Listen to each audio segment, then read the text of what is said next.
திருப்பாவை 20వ பாசுரம்.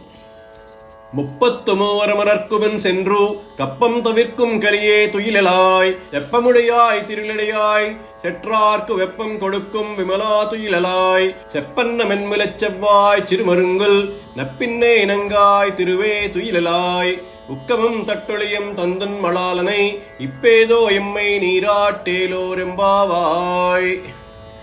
ఈ పాసురంలో గోపికలు శ్రీకృష్ణుడిని నీలాదేవిని మేల్కొలిపి తమ వ్రతం కోసం అనుగ్రహించమని ప్రార్థిస్తున్నారు. 33 కోట్ల దేవతలకు భయము ప్రమాదము రాకమునిపే వారికి రక్షణగా ముందు నిలిచి భయము పోగొట్టే భుజబలం గలవో స్వామి, ఆర్జవ స్వభావం కలవాడా, పరాక్రమశాలి, శత్రువులకు భయమును కలిగించే నిర్మల హృదయడా, మేలుకొనవయ్యా. బంగారు భరణిల జంటబోలు పక్షసీమ కలదానా, ఎర్రని అధరం కలదానా, నీలాదేవి లక్ష్మీ ప్రతిరూపమా, పరిపూర్ణురాలా, మేలుకో అమ్మా, మేలుకో అమ్మా. ఇప్పుడే నీ స్వామిని అనుగ్రహింపచేసి విసనకర్ర అద్దం ఇప్పించి స్వామితో పాటు మమ్మలను మంగళస్నానం ఆచరింపచేయు. ఇది మా అద్వితీయమైన వ్రతం, దయచేసి మమ్మలను అనుగ్రహించండి. ఈ 20వ పాసురంలో మనం గమనించవలసిన విషయాలు: భగవంతుని రక్షణ. శ్రీకృష్ణుడు దేవతలకు ఆపద రాకముందే వారిని రక్షించే భుజబలశాలి అని స్తుతించడం ద్వారా ఆయన సర్వలోక రక్షకుడని, భక్తులను కాపాడేవాడని గోదాదేవి చాటి చెబుతుంది. ఆయన ఆర్జవ స్వభావం, పరాక్రమం, నిర్మలత్వం ఆయన గుణగణాలను వివరిస్తాయి. నీలాదేవి ప్రాముఖ్యత. ఈ పాసురంలో నీలాదేవిని బంగారు భరిణెల వంటి వక్షస్థలం, ఎర్రని పెదవులు కలిగిన దానాన్ని వర్ణిస్తూ ఆమెను లక్ష్మీ ప్రతిరూపంగా, పరిపూర్ణురాలుగా కీర్తించడం జరుగుతుంది. భగవంతుని అనుగ్రహం పొందాలంటే ఆయన దేవేరులను కూడా ప్రసన్నం చేసుకోవడం ముఖ్యమని ఇది సూచిస్తుంది. సేవా కైంకర్యం.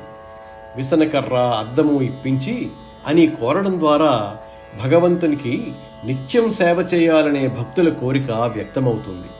మంగళ స్నానానికి కావలసిన వస్తువులను సమకూర్చమని కోరడం భగవంతుని సేవలో పాల్గొనడానికి వారికున్న ఉత్సాహాన్ని తెలియజేస్తుంది. మానసిక పారవశ్యం. ఈ వ్రతంలో గోపికలు బాహ్యంగానే కాక ఆంతరంగికంగానూ కూడా శ్రీకృష్ణుడిని అనుభవిస్తూ ఆయన లీలల్లో లీనమై ఉన్నారు. అద్వితీయ వ్రతం. ఈ వ్రతం యొక్క ప్రత్యేకతను పదే పదే నొక్కి చెప్పడం ద్వారా ఇది సాధారణమైన పూజ కాదని, భగవత్ సాక్షాత్కారానికి మార్గమని గోదాదేవి బోధిస్తుంది.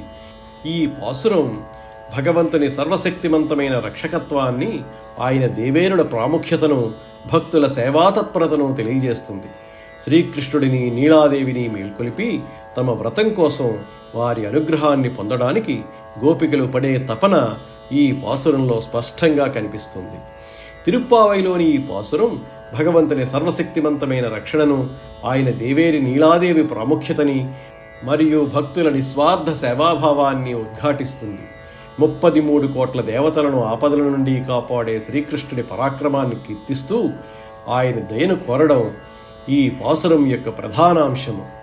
నీలాదేవిని లక్ష్మీ స్వరూపంగా, పరిపూర్ణురాలుగా స్తుతిస్తూ ఆమె ద్వారా స్వామి అనుగ్రహాన్ని పొందాలని గోపికలు ఆశిస్తున్నారు. విసనకర్ర అద్దం వంటి సేవలతో శ్రీకృష్ణుడి స్వయంగా సేవిస్తూ మంగళ స్నానం చేయాలనే తపన భక్తుల కైంకర్య బుద్ధిని తెలుపుతుంది. ఈ పాసురం మనకు భగవంతుని రక్షకత్వంపై విశ్వాసాన్ని, ఆయన పరివారానికి ఇచ్చే గౌరవాన్ని మరియు నిస్వార్థ సేవ ద్వారా భగవత్ కృపను పొందవచ్చనే సందేశాన్ని అందిస్తుంది. మనమంతా కలిసి ఈ భవ్యమైన వ్రతంలో పాలు పంచుకుంటూ ఆ శ్రీకృష్ణుని నీలాదేవిల అనుగ్రహాన్ని పొందుతాము. జై శ్రీమన్నారాయణ.